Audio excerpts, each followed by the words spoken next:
सरदार शहर का उपचुनाव इस बार रोचक होने जा रहा है। हालांकि दोनों ही प्रमुख पार्टियां इसे एक टेस्ट के तौर पर देख रही है, क्योंकि विधानसभा चुनाव पास में है। ऐसे में दोनों ही प्रमुख पार्टियां चाहेंगी कि इस चुनाव में जीत दर्ज की जाए। दोनों ही प्रमुख पार्टियां लगातार अपना दमखम दिखाने में लगी हुई है। इसके साथ साथ आरएलपी भी मैदान पर है, पीपुल ग्रीन पार्टी और निर्दलीय भी मैदान पर है। हालांकि जीतेगा कौन, इसका फैसला तो मतदाता ही करेंगे। लेकिन सबसे बड़ी बात यह है, क्योंकि विधानसभा चुनाव पास में है, ऐसे में कांग्रेस चाहेगी इस सीट पर, जब स्वर्गीय भंवरलाल शर्मा थे तो उनकी पकड़ मजबूत थी सरदार शहर में, तो अब चाहेंगे कि उनके बेटे भी इस सीट पर जीत दर्ज करें। सहानुभूति का कार्ड यहां कांग्रेस की ओर से खेला गया है। कांग्रेस चाहती है स्वर्गीय भंवरलाल शर्मा के निधन के बाद उनके बेटे को सहानुभूति पर जीत दर्ज करवाई जाए। इसको लेकर लगातार सभाएं भी की जा रही है। इसके साथ साथ स्टार प्रचारक भी बनाए गए हैं। लगातार विधायक भी वहां पर सभाएं करने में लगे हैं। मुख्यमंत्री अशोक गहलोत भी सभा करने में लगे हैं।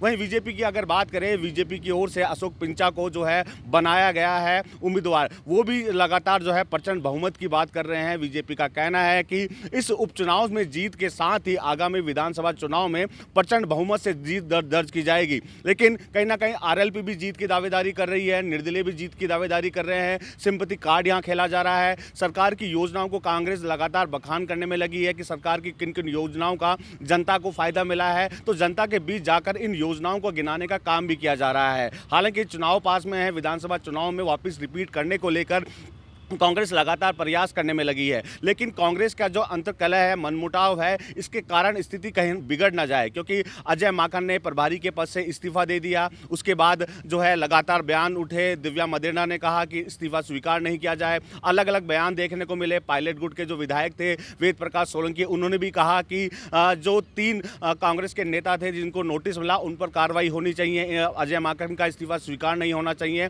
तो बयानबाजी का दौर थमने का नाम नहीं ले रहा है। सब चाह रहे हैं कि आलाकमान जल्द कोई फैसला ले, लेकिन फैसला निकलता हुआ आ नहीं रहा है। 50 दिन से अधिक दिन का समय हो गया है, आलाकमान की ओर से निर्णय नहीं लिया गया। ऐसे में अजय माकन की नाराजगी को दूर करने को लेकर उन्हें यहां स्टार प्रचारक बनाया गया है। अब अजय माकन यहां आते हैं प्रचार करने के लिए, नहीं, ये संशय का विषय बना हुआ है। लेकिन सबसे बड़ी रोचक बात यह है कि अब इस सीट पर किसकी जीत होती है, किसकी हार होगी, ये तो जो मतगणना होगी तभी डिसाइड हो पाएगा। लेकिन सबसे बड़ी बात यह है कि कांग्रेस इस जीत की दावेदारी लगातार करती आ रही है, और उनका भी कहना है, क्योंकि जिस तरह पूर्व में देखने को मिला था, मनमुटाव की स्थिति निकलकर सामने आई थी। उसके बाद सचिन पायलट जब दिल्ली से आए थे तो उन्होंने कहा था हम वापस राजस्थान में कांग्रेस रिपीट कराएंगे। लेकिन बयानबाजी थमने का नाम नहीं ले रही है। इस बयानबाजी के चलते कहीं ना कहीं कांग्रेस पार्टी को नुकसान भी हो सकता है, क्योंकि राज्य कर्मचारी जो है वो नाखुश हैं, बेरोजगार सड़कों पर है। लगातार सरदार शहर में घर घर जाकर कांग्रेस के विरोध में जो है प्रचार प्रसार किया जा रहा है। ऐसे में राज्य कर्मचारियों को, बेरोजगारों को,